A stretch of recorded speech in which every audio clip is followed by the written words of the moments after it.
Wow. So user.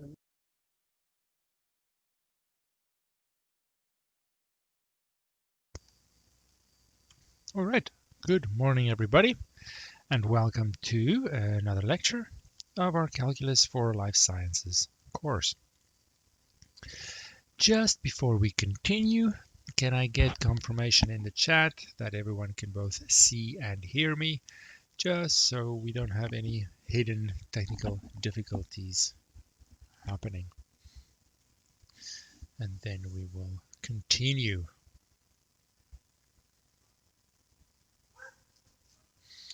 Oh, I'll also open the problem book while I'm thinking of it, while I'm waiting for your confirmation. Oh, I got one.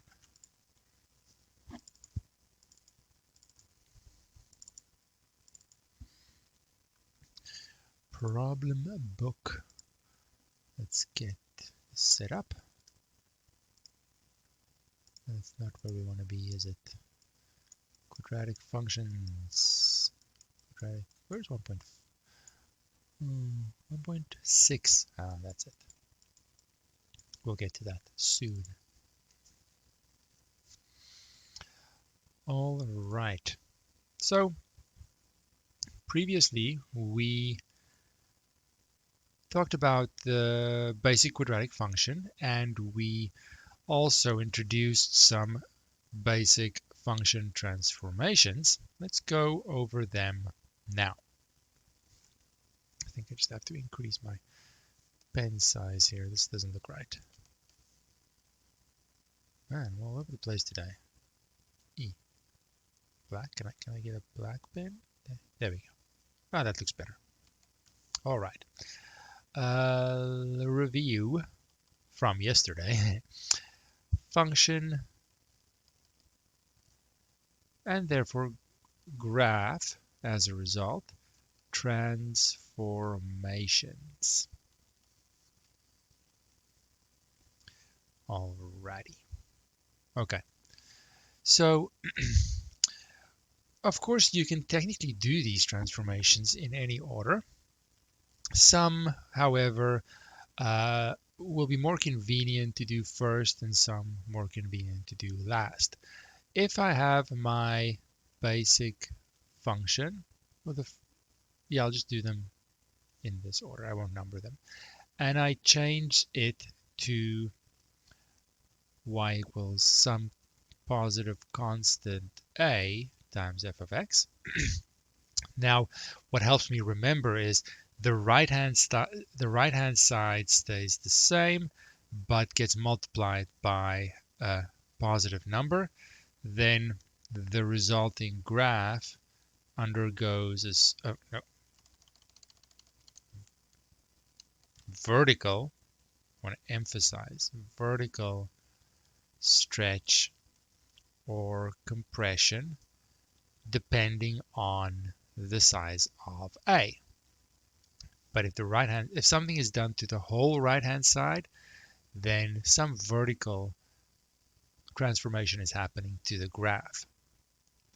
Next, and these can be shuffled around. If I have some function, it could be y equals x squared, but it's not limited to that.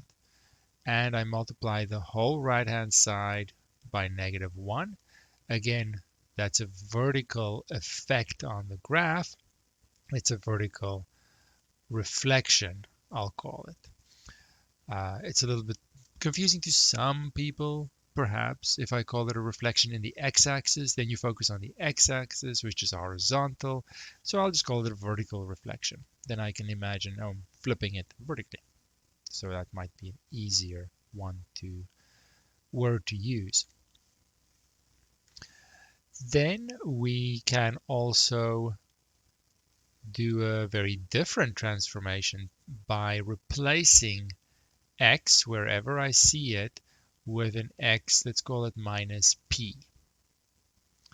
Could be a number, x plus or minus, depending on what p is. That is a replacement.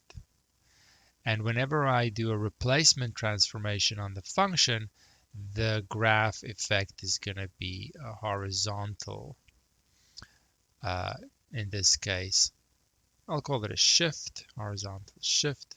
Fancy word is translation. Doesn't matter. It's moving horizontally. The shape is the same.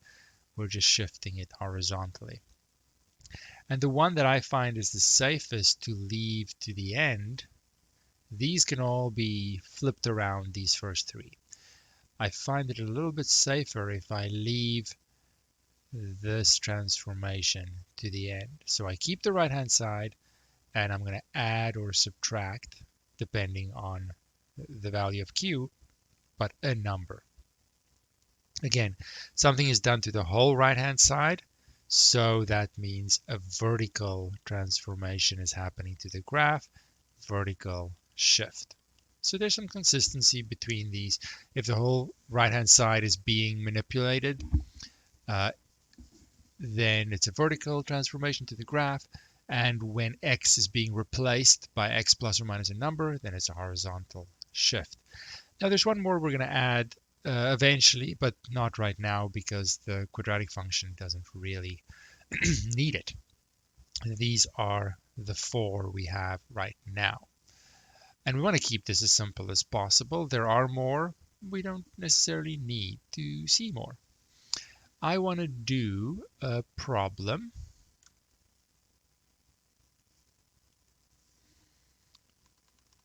Oopsie. Let's see here which problem. I want to do 1.6 number 4. Problem 1.6 number 4. And of course that all refers to the problem book, which we'll use as in-class examples. Number 4. So I ultimately have to graph and figure out f of x,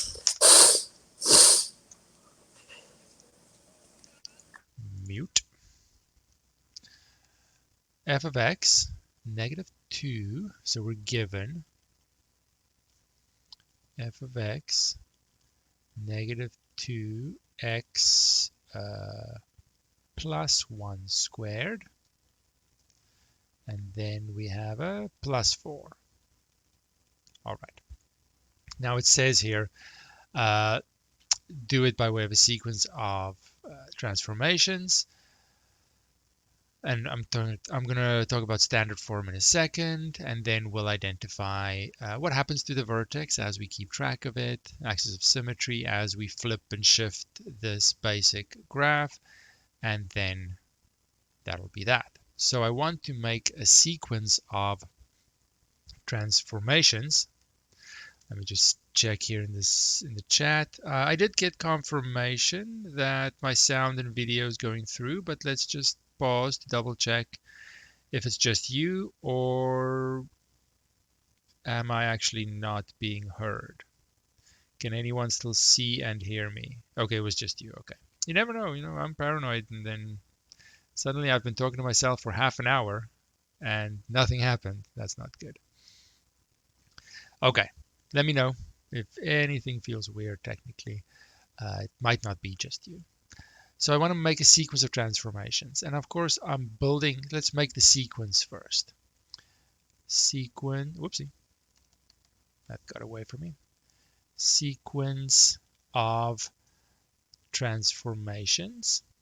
Remember, the function comes first. And then each time I make a transformation in the function, the graph of the original changes as well. So let's just get a plan here. Of course, I'm going to start with my x squared function, which this is built on. Then I'm going to change it to 2x squared, which is my preferred first one. Then I'm going to change it to -2x squared. And I separate the negative from the 2 always because it's a different effect on the graph. Then I'm going to change it to -2x plus 1 squared, which is a replacement of x. And lastly, we're going to change it to the end result by taking that previous right-hand side and adding 4. So we have a few steps in our sequence of transformations. Each one will have a graph. Now, just to keep things simple, I'm going to just erase these bottom two and then have space for the graphs right in line. Can I erase all of it before it runs out of memory? So close. So close. Let's manually get rid of that guy there. And the arrow needs to go. All right. Now, let's set up some XY axes here.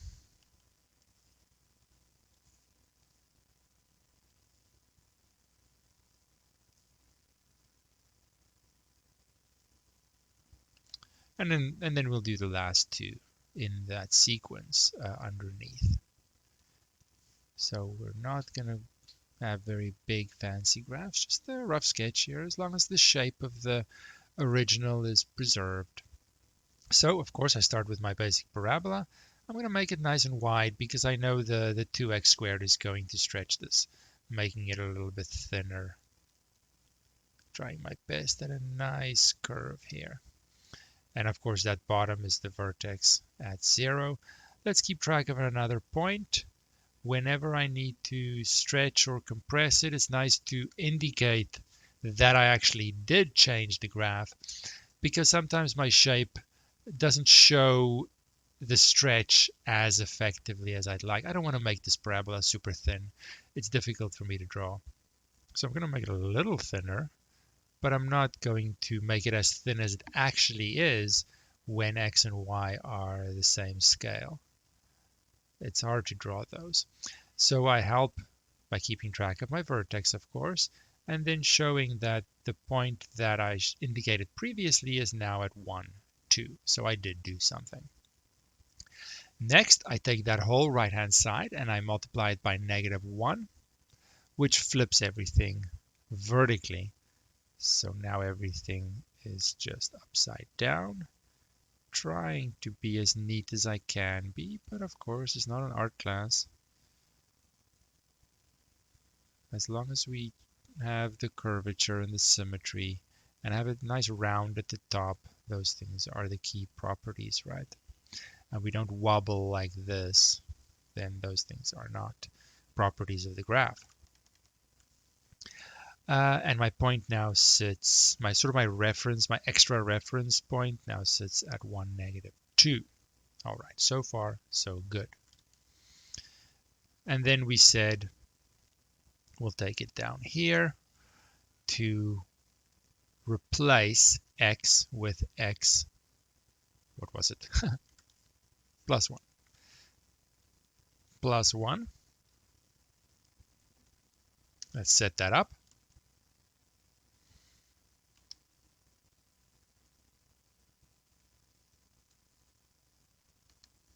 I have this space so we can make them a little bigger. So now it's replacing x with x plus 1. So that means that it's a horizontal shift to which side? Who can tell me to which side it shifts horizontally?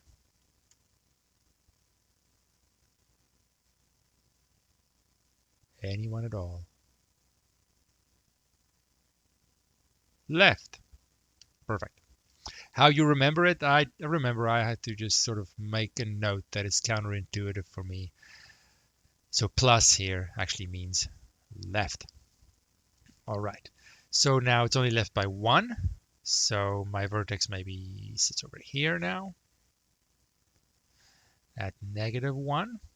And I'm going to have this axis of symmetry line that was sitting on the y-axis now shifts and becomes something visible maybe.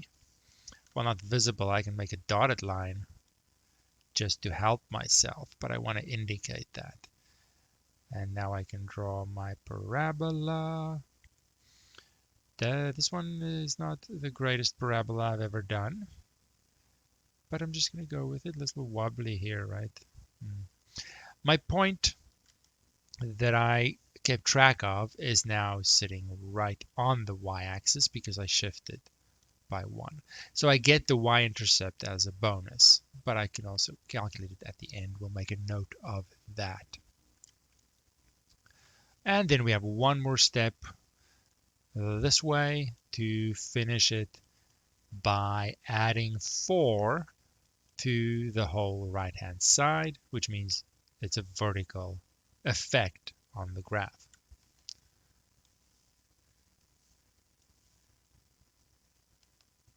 Give ourselves some space here. Axis of symmetry sat over here somewhere at -1. We had our vertex on the x-axis, which means at 0 for y. That now shifts up 4. So let's put it very nice and high. Let's put it up here. 4 is quite a lot. My y-intercept was the point that I kept track of, and that was at -2. Now it shifts up to 2. Now, instead of making a point and trying to curve right through that, I'm just going to make a nice parabola shape, trying to go halfway. It doesn't have to be perfect. And then I will say, well, the y-axis scale is what it needs to be for that to be a 2. The shape, the curvature is more important than the scale on your axis, which is why I don't want to use grid paper and sort of feel restricted. If you use grid paper or graph paper to graph this, the parabolas are actually very narrow and not easy to draw at all. So I just say, let the scale be what it needs to be to create this parabola wide shape. Because it doesn't matter. It's just moving the graph around and visualizing that in the nicest way. The preciseness of our scale isn't quite the point here. All right, so there we go. That is it. Now there's a little more to the question. The y-intercept was right there. We'll just indicate that. Y-intercept is at 0, 2, because we got it sort of for free. And if we didn't get it for free, then we can always set x equal to 0, calculate the answer. In this case, it's a 2. They also want to know the x-intercept. So let's see if we can squeeze that in somewhere. I think we can do it over here. X-intercept, or in this case, oops, it looks as if we'll have 2 of them. I can, from the graph, read where they are, right? That's too hard. I can't trust my graph that much. So I set y equal to 0 and solve the equation that I get. I'll flip the equation around a little bit. I'll do it over here. -2x plus 1 squared plus 4 equals 0. I like my stuff on the left. Let's zoom in on this. Oh, I can't really zoom in, to be honest. Maybe a little. That might be too much zooming. Too much zooming scares me. Oh no, I'm not even on the webcam anymore. What happened? Polar Bear decided, nope, had enough. This is nonsense. I'm out. Where are you, Polar Bear? I miss you.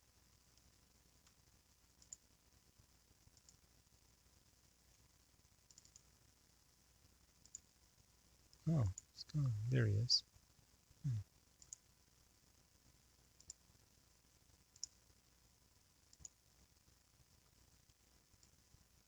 No. He's a sad polar bear. Just look in the corner. Don't look up. Don't look at me. Good polar bear. All right. X-intercept. I got distracted. I apologize. So now I have -2x plus 1 squared equal to -4. So x plus 1 squared equals -4 divided by -2, which is 2. So x plus 1 is then the square root, but plus or minus root 2. And finally, x is -1 plus or minus root 2. Calculate the decimals, do what you want to do. it'll be these guys over here. Okay, so if I have it in this, what we call standard form, great. It's not that hard to calculate the X-intercept. What else do they ask me? Sequence, vertex, axis of symmetry. Sure, let's indicate here.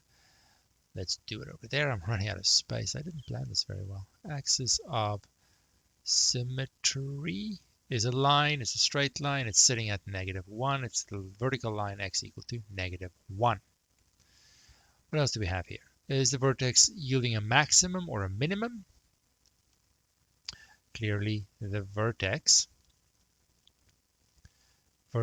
is the point -1, 4, and it yields a maximum because it's the highest y value that I can get. Okay, so by looking at the parabola, we see some features of the quadratic function, axis of symmetry, vertex, maximum, minimum. We can find the intercepts. Good to know. All right. Let me see. Can I go back to this page? I've got a lot of space here. So let's just note we have our standard form for our quadratic function, which looks like this. Now in this case, don't be confused. In this case, in the standard form, this a may contain -1. It's merged into it, so it may be negative. When I do my transformations, then I can see the actual number and I separate the -1 from the size of the number, so don't be confused by that.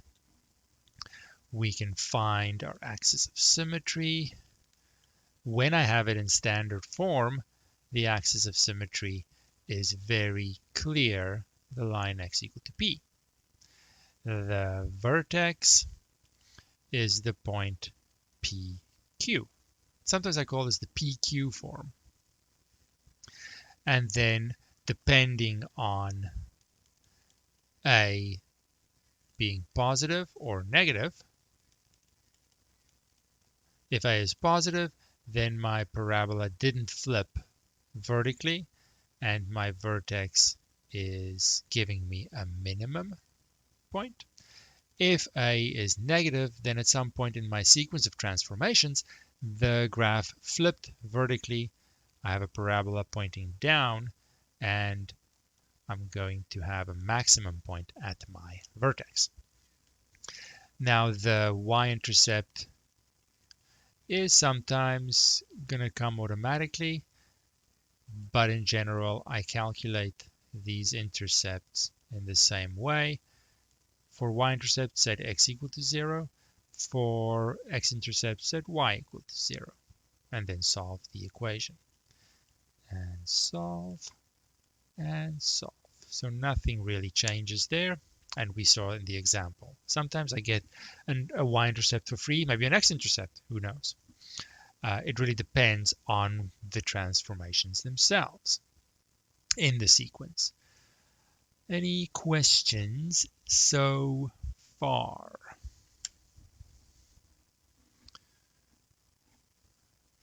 I definitely don't want to go too fast, so I don't know how well you remember these things. Some people remember them very well. Some people don't remember a thing. I don't know unless you tell me.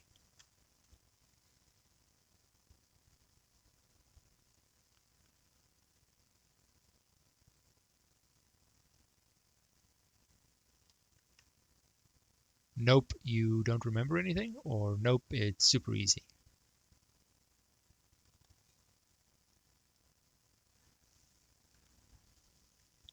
Nope can mean many things. Like, nope, I'm good, or nope, don't understand a thing. And I mean, I do this. Oh, nope, I don't have any questions. That's a good nope.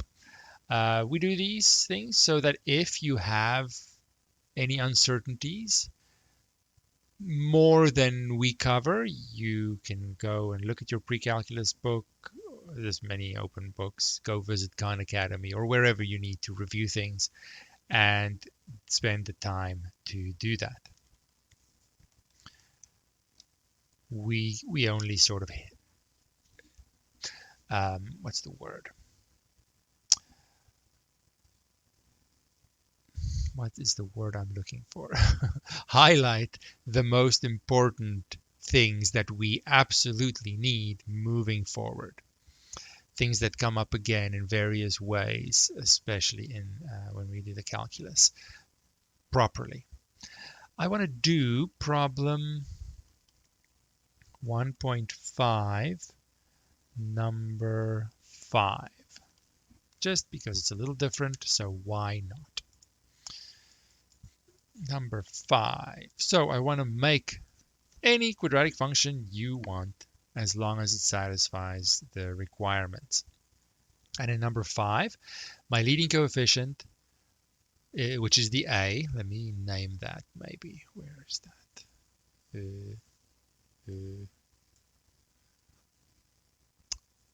Here, a. Leading coefficient. There we go. Leading coefficient in 5 has to be -2, and I have a specific vertex. And those things are all the things that I see in my standard form. Let me just go to my new page here. What's this line doing here? Be gone line. Okay, so I have leading coefficient, which is a, which is, I just read it, -2. And we have our vertex, which is, I don't remember anything apparently, -1, 2. So, standard form, or PQ form,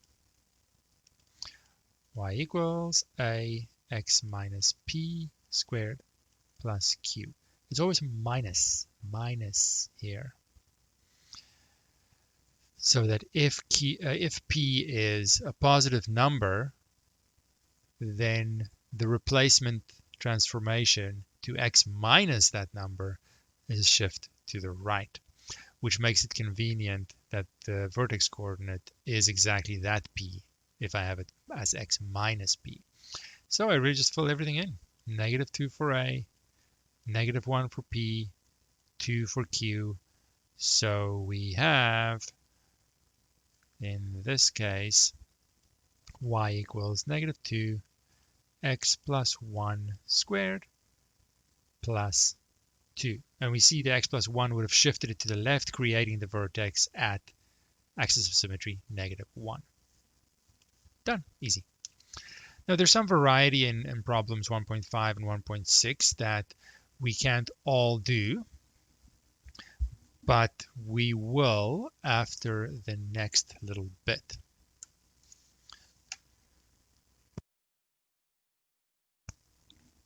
And the next little bit might take us into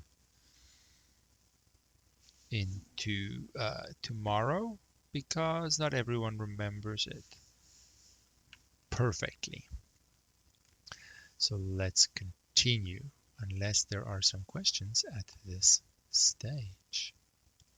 Feel free to ask any questions. It's very quiet. I don't like it when it's so quiet. I can't help but think I'm doing something wrong when it's this quiet. And that's not a good thing. It's too quiet. I'm suspicious. Oh, thank you. Admittedly, it is review, and I will say again at this stage while I'm thinking of it, this kind of course where we start very slowly with familiar things, hopefully. This kind of course sort of lulls you into a false sense of security that you think, oh, this is super easy. I remember most of this. I don't have to study at all. And then you do that. You think you do that for the whole course. But eventually we're going to get to some new stuff. And at that stage, if you don't study, it's going to be bad times. So the amount of effort and time you need to put in needs to be adjusted as the material, the topic requires. It changes through the course. So we'll hopefully get to something a little bit more challenging. Okay, so I want to look at problem 1.6, number 4, just as an example. So I'll just do an example here. It's not the problem itself. We had, I'll just call it y. I don't care. Negative 2x plus 1 squared. Whoop, that is an ugly x. Wow. I apologize. So we had our standard form. Standard form. If I now simplify this, I will get negative 2. Let's simplify the bracket. Hopefully everyone can remember how to simplify a two-term bracket squared. First one squared, product of the 2 times 2, last one squared, and then I still have my plus 4. Then I'll multiply the negative 2 in to get negative 2x squared minus 4x minus 2 plus 4. And then I'll merge the constant terms into a single constant term like so. And then we get what we call the general form. General form has the general form ax squared plus bx plus c. The a is still the same as the standard form's a. So there is something carried forward, but the b and the c are combinations of p and q and a in the simplification process. I see. Okay. So what happens as a response to this comment? I see. This happened to someone yesterday as well. That I hear background noise on someone's mic, and I mute it on my end so it doesn't mess up the recording. But it seems that that person is then not muted for you guys. I see. That's very interesting. I could server mute him. Let's do that. Now he should be muted for everyone. Yeah, sorry, I just quickly muted as a sort of a reaction so that it's silenced immediately. I'll server mute, I see, in the future. Because I can't hear that there's still background noise issues for you. But thanks for letting me know. Then I don't think he can unmute himself. So you're going to have to humbly apologize and ask for forgiveness. And maybe we'll unmute you. Because this is now week 2. I mean, I've asked many times that if you have background noise, these things happen, but then mute yourself or use push to talk. That's what I do. If I don't have my finger on the button, no one can hear me. So I can immediately stop my background noise. Lots of things. Discord is amazing. Anyway, back to the topic. Exciting as it is. So I have different forms. So the standard form is certainly super nice because I see the vertex coordinates. The A is telling me how the shape, the basic quadratic parabola shape changed. Did it flip? Did it stretch? So it's all right there. In the general form, not so much. A little bit of it in the A is still there, visible. But the B and the C, it's not directly usable to know what happened to the graph. And the unfortunate thing is, just like for linear functions, if I have it in y equals mx plus b form, great. Those constants definitely mean more directly, but it's not always going to be in that form. So the issue is, let me just turn my page here to not miss what I wanted to say. The issue is, let me write it down. Issue, and it's an issue. How do, sorry, multiple things happening in my head. How do we go from the general form back to the standard form? Standard form is nice, right? I see the transformations. If I have it in standard form, I can see my chain of transformations, I can make it, I can manipulate the graph, everything is super nice. But if I'm given a quadratic function in this general form, how do I sort of reverse this simplification to get back to the standard form? That is the issue now, and really the only issue that remains. How do we do that? That method that we'll use is called completing the square. Now, many people remember completing the square as something they have heard before, but that's pretty much where it ends. Not that you haven't done it, you simply may have found it quite unpleasant, and as a result, you blocked it out, and it's just not in your memory. It was a traumatic experience. You blocked it out. And I don't blame you. It's a little less pleasant than simplification. We have to try and reverse engineer this to try and see the standard form, which we need to make our chain of our sequence of transformations.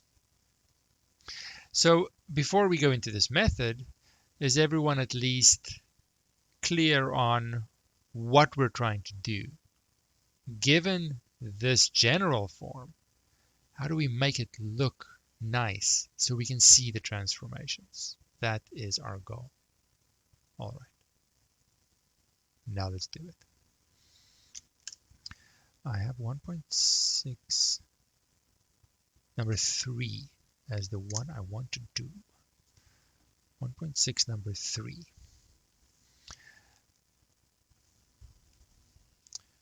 Oops, that one.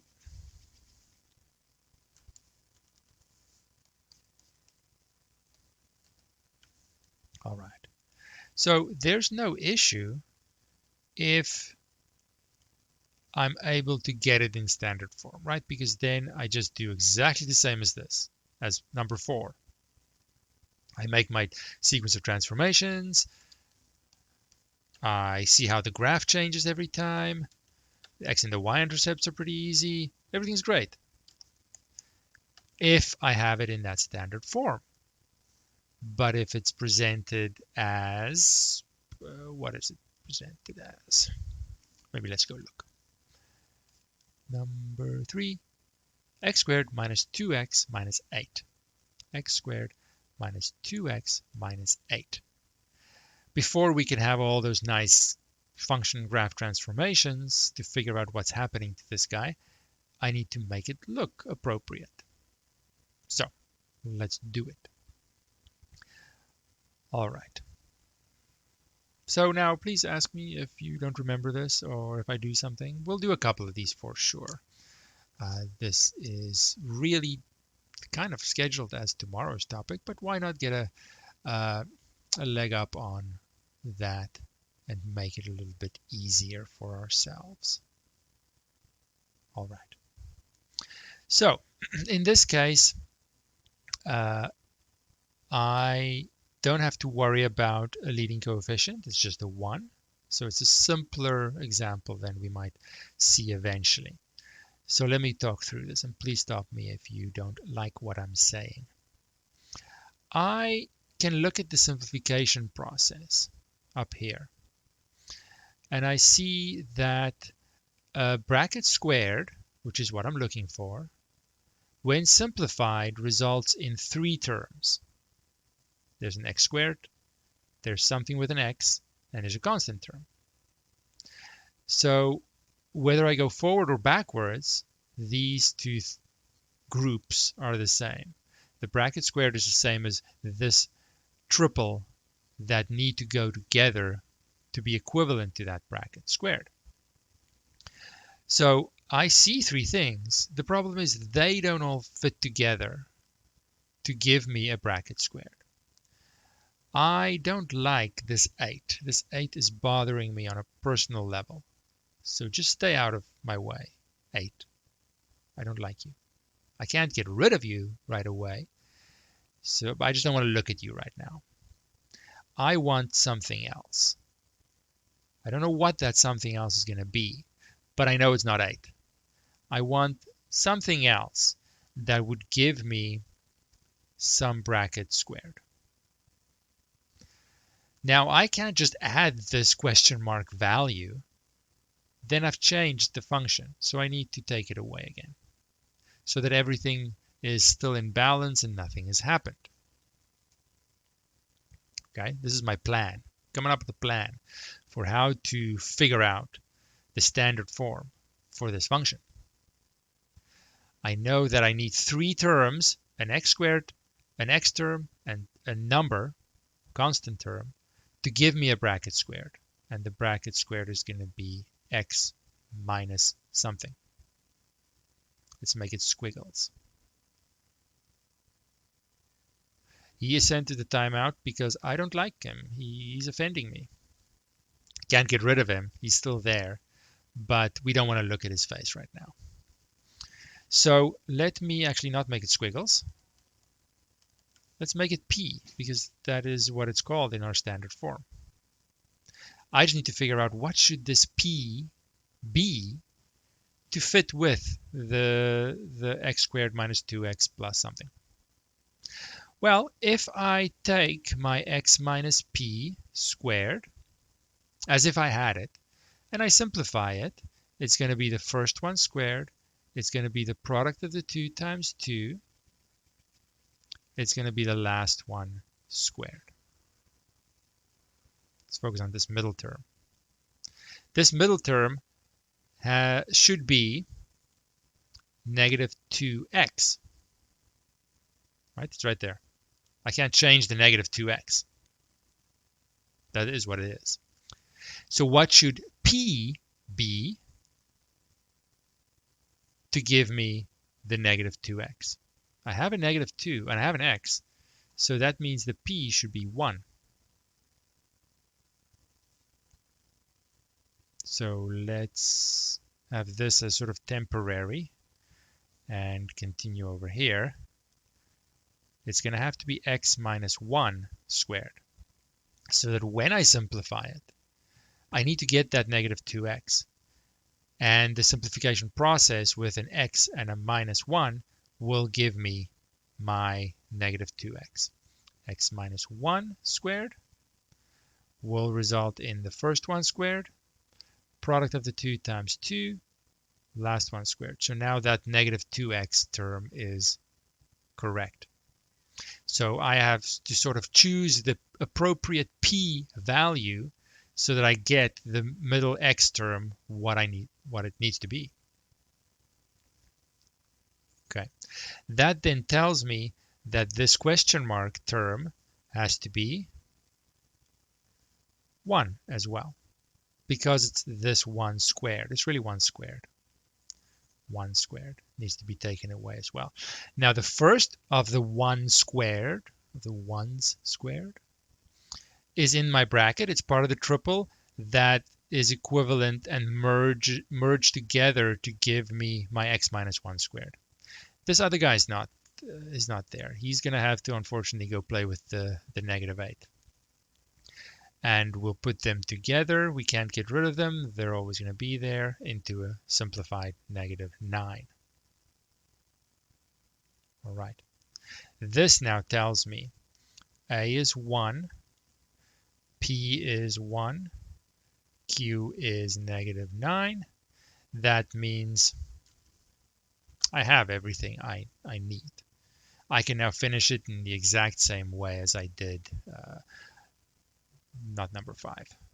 Number 4, make my transformations. Now I'm not going to do the whole thing here. I'm going to do my sequence of transformations without the graph. It's going to start with y equals x squared. It's going to go to y equals x minus 1 squared because there is no significant a to really look at. And then it's going to take that right-hand side and subtract, oops, not q, 9 and q, not the same, 9. And then everything else is straight forward in terms of what we've seen before. So I'll leave that to you.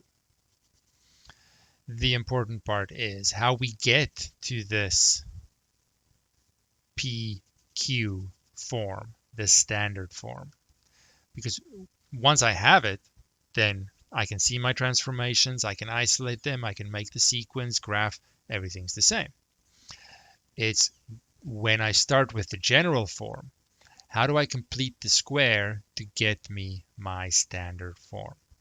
Now, this is only our first example. Tomorrow we have to do something with an a other than 1, and then talk about how the general form and the standard form are linked in general, and all those nice things. Maybe you remember, maybe you don't. In case you don't, we do spend some time on it. So we'll wrap everything up tomorrow. Everything we need to see. We're doing quadratic functions, but also a little bit more. Like these transformations, sequence of transformations, and so on, they will see are applicable to many other functions. So we're doing a little more than just the quadratic function to make our lives easier for the next section after this. But we do have to finish our quadratic function and this completing the square before we can move on and add more basic functions to our library. Some you have seen before, probably all of them, but we want to look at them in a specific way, and maybe it's a way that you haven't quite done or remember. Any questions before we end our lecture for today? Or any comments? How well, I have a question. And there's no shame or risk or anything for you to answer because we can't even see each other. We only know each other virtually. So there's no risk in answering. But I'm just curious, how well do you remember completing the square, for example? Is it like brand new information? Is it very familiar? It feels like yesterday? Just so I know, I have an idea how well these things are sitting in your memory. How do you feel? How familiar are these things we've done so far? Regardless of your answer, we're going to do the same thing. I'm just curious, really.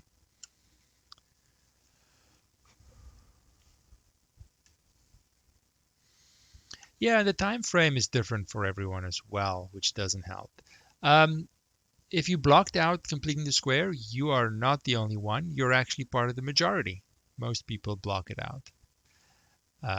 Because at the time, you just don't see the point at all. And it's more difficult than it might be now. But there's really no other way to get to the transformations. So we kind of have to do it, unfortunately. But hopefully by now, when you look at it again, this time, it's a little easier. Please remember to click the like button if you enjoyed the video, and to subscribe if you want to be notified of more videos.